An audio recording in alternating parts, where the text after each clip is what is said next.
दोस्तों अगर आप ताजमहल घूमने जा रहे हो तो ये वीडियो स्पेशली आपके लिए है। इस वीडियो के माध्यम से आपका हर एक पॉइंट क्लियर होगा। ताजमहल अपने अंदर बहुत से राज छुपाए हुए हैं, तो आपको ये वीडियो पूरी देखनी है और उसके बाद आपको ताजमहल घूमने जरूर जाना है। ईस्ट गेट से एंट्री किया है, इसके ठीक सामने बना हुआ है वेस्ट गेट। ईस्ट गेट और वेस्ट गेट से हमारा एंट्री और एग्जिट दोनों है। यहाँ जो देख रहे हैं ये साउथ गेट बना हुआ है, इससे सिर्फ एग्जिट ही एग्जिट है, एंट्री नहीं है हमारी। इसके ठीक सामने बना हुआ है नॉर्थ साइड में, ये है हमारा रॉयल गेट यानी कि शाही दरवाजा।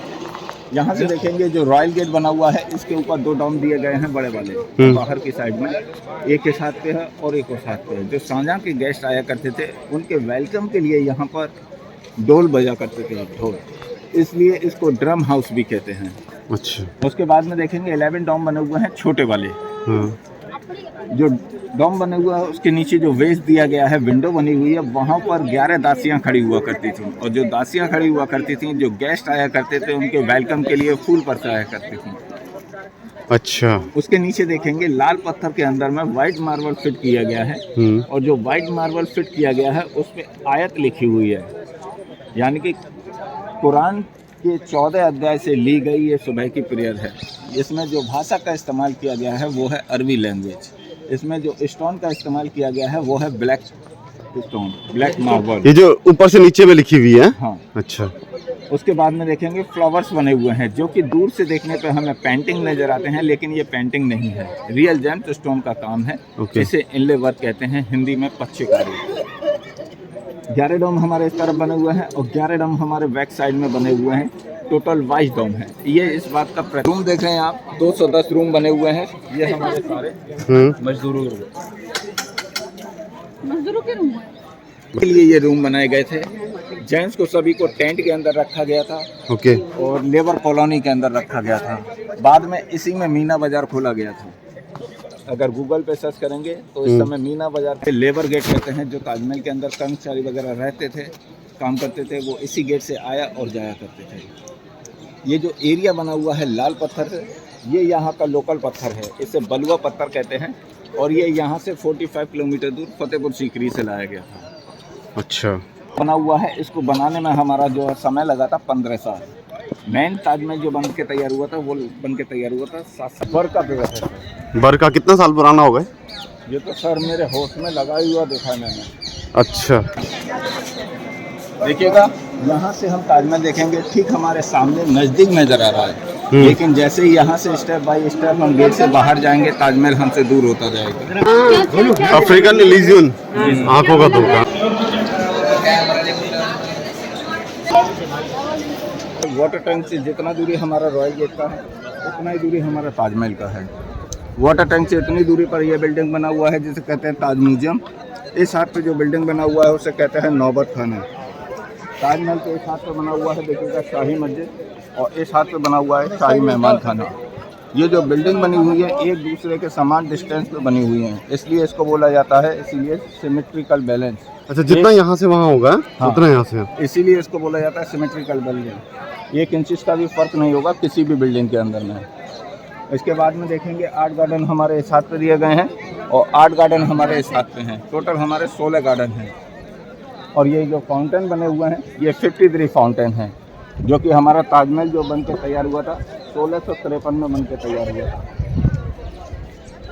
इसके बाद में यहाँ से देखेंगे ताजमहल की हमारे जो 4 मीनार हैं, 2 मीनार हमारे बाहर की ओर हैं और 2 मीनार हमारे पीछे की साइड में है। बाहर वाली मीनार को गौर से देखेंगे, ये नीचे से लेकर ऊपर तक 0.5 डिग्री झुकी हुई बनाई गई है। महसूस कर सकते हैं, देख सकते हैं आप। अंदर किस है, इधर कैसे महल ऐसे में लग इस तरीके से है ये। अच्छा अच्छा, हाँ, अंदर झुकी हुई है। इनको झुका हुआ इसलिए बनाया गया था क्योंकि भविष्य को देखते हुए, क्योंकि भविष्य में अगर कोई तूफान या भूकंप आता है तो ये मीनार जो है बिल्डिंग के ऊपर न गिरते हुए आजू बाजू में गिरेंगी, जिससे बिल्डिंग हमारी जो है सेफ और सुरक्षित रहेगी। उसके बाद में देखेंगे ये कलश लगे हुए हैं ऊपर। शाहजहां ने जब ये ताजमहल बनवाया था उस समय इसको गोल का बनवाया था, लेकिन बाद में जब गोरे लोगों ने हमारे हिंदुस्तान पे राज किया था तो इसको निकाल के ले गए थे। फिर इंडियन गवर्नमेंट ने लगवाया इसको। ये पीतल का है और इसका हाइट जो है 30 फीट का है, 30 फीट का। दूर से देखने पर काफ़ी छोटा नज़र आता है, लेकिन रियल हाइट इसकी 30 फीट है। उसके बाद में देखेंगे ये डॉम बना हुआ है जो कि येलो कलर का बना हुआ है, गंदा हो रखा है। ये जो बना हुआ है ये हमारा 21 मीटर का है। ऊपर जो पतली मीनारें दी गई हैं 2, उसके बीच में बॉर्डर दिया है रेड कलर का, वो है हमारा रेड कॉर्लिनियन जो कि यमन से लाया गया था। ये हमारा वही स्टोन है जो सनराइज में, सनसाइड में, मून लाइट में ग्लो करता है, चमकता है। उसके बाद में देखेंगे आयत लिखी हुई है हमारी, जैसे कि रॉयल गेट पे लिखी हुई थी उसी प्रकार से, लेकिन रॉयल गेट पे जो आयत लिखी थी वो सुबह की प्रेयर थी और यहाँ पर जो लिखी गई है वो शाम की प्रेयर है। उसके बाद में फ्लावर्स बने हुए हैं। फ्लावर्स में देखेंगे रेड कॉर्लिनियन के अलावा दूसरा स्टोन लगा हुआ है ग्रीन कलर का, ग्रीन मलाकाई, जो कि साउथ अफ्रीका से लाया गया था। ब्लैक ऑनिक्स हमारा बेल्जियम से लाया गया था। वाइट मार्बल हमारा जयपुर राजस्थान मकराना से लाया गया था। रेड कॉर्लिनियन हमारा यमन से लाया गया था। आगे अमानत पॉइंट इसलिए कहते हैं क्योंकि बतौर अमानत यहाँ पर मुमताज़ की बॉडी को रखा गया था 6 महीने के लिए। यहाँ से 787 किलोमीटर दूर बुरहानपुर में उनकी मृत्यु हुई थी 1631 में, उनके 14वें बच्चे की डिलीवरी के दौरान।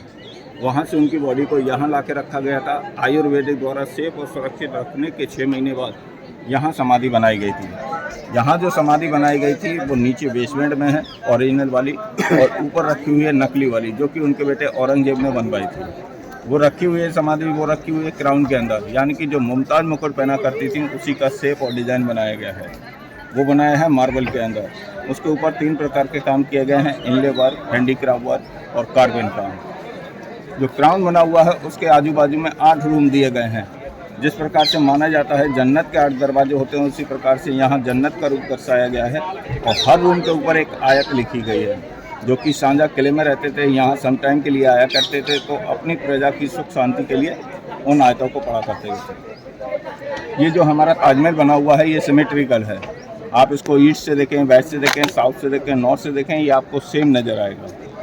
इसके बाद में सर ये जो हमारा एरिया बना हुआ है ताजमहल का, ये बना हुआ है वेल फाउंडेशन पे, यानी कि कुएं के ऊपर। इसके अंदर में इस्तेमाल किए गए हैं 166 कुएं।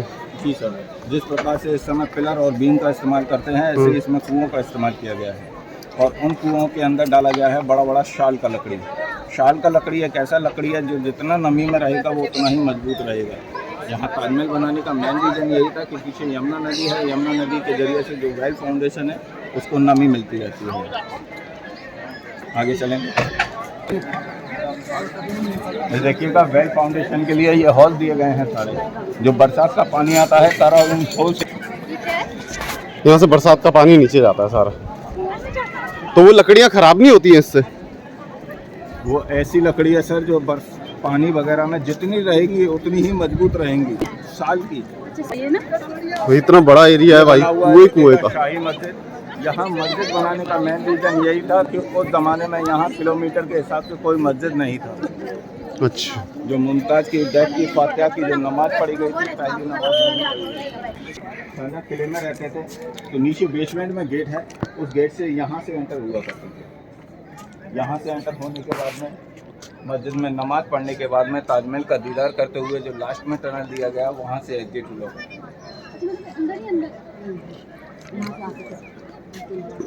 नीचे बेसमेंट में गेट है। देखिएगा ये यमुना नदी है। यमुना नदी के पीछे जो लाल पत्थर से डॉम बना हुआ है वो ब्लैक ताजमहल का हिस्सा है, वो फाउंडेशन है ब्लैक ताजमहल का। जैसा ये आपने देखा ये शाहजहां ने बनवाया था अपनी बेगम मुमताज़ के लिए। इस ताजमहल को बनाने में उस समय 4 करोड़ रुपए की लागत आई थी, जिस समय गोल्ड का कीमत हमारा 15 रुपये का प्रति 12 ग्राम था उस समय। ऐसा ही शाहजहां वहाँ बनवाने जा रहे थे अपने लिए ब्लैक ताजमहल, जो कि वाइट मार्बल के अकॉर्डिंग ब्लैक काफ़ी महंगा था। उसको बनाने में 10 करोड़ रुपए समथिंग की लागत आ रही थी, लेकिन खजाने में इतना पैसा नहीं था कि राजपाट भी चलाया जा सके और दूसरा ताजमहल भी बनाया जा सके। इसलिए उनके छोटे बेटे औरंगजेब ने उन्हें नज़रबंद करके रखा था आगरे किले में। वो किला है सामने ना, आगरा फोर्ट है, आगरे का किला, वहीं पर उनको नज़रबंद करके रखा गया था। शाहजहां वहीं से इस ताजमहल को देखा करते थे। जेल से, जेल में नजरबंद था, जेल नज़रबंद करके रखा था। नजरबंद मतलब कहीं ना जाइए, कुछ कर ना पाए। और ना वहीं से तबीयत खराब होने के कारण उनको ताजमहल देखने में दिक्कत आने लगी, तो उनके छोटे बेटे औरंगजेब ने उनके लिए हैंडीक्राफ्ट वर्क की दीवार बनवाई और उस दीवार में डायमंड फिट किया, जिसकी मदद से शाहजहां इस ताजमहल को देखा करते थे। शाहजहां के 3 वाइफ थी, फतेहपुरी बेगम, संदली बेगम, मुमताज़ बेगम। फतेहपुरी बेगम और संदली बेगम से उनके कोई संतान नहीं थी। मुमताज़ से उनके 14 बच्चे हुए थे, जिसमें से 8 बच्चों की मृत्यु हो गई थी, 6 बच्चे उनके जीवित थे। 6 बच्चों में से 4 लड़के थे और 2 लड़कियां थी। 4 लड़के जो थे, सबसे बड़े लड़के थे दारा शिको, उनसे छोटे थे सजाद, उनसे छोटे थे मुराद और उनसे छोटे थे औरंगजेब। औरंगजेब ने ही राजनीति के खातिर अपने 2 भाइयों का कत्ल करवा दिया था। और दारा शिको जो थे नेचुरल व्यक्ति थे, उनको राजनीति में कोई दिलचस्पी नहीं थी, इसलिए उनकी नेचुरल डेथ हुई थी दिल्ली किले के अंदर। उनकी जो 2 बहनें थीं, जहां आरा और रोशन आरा, जहां आरा की शादी कर दी गई थी, रोशन आरा ने शादी नहीं की थी, वो अपने पिता के साथ किले में रहती थी। उनकी मृत्यु भी दिल्ली के अंदर हुई थी। उनके नाम से बना हुआ है दिल्ली के अंदर रोशन आरा गार्डन।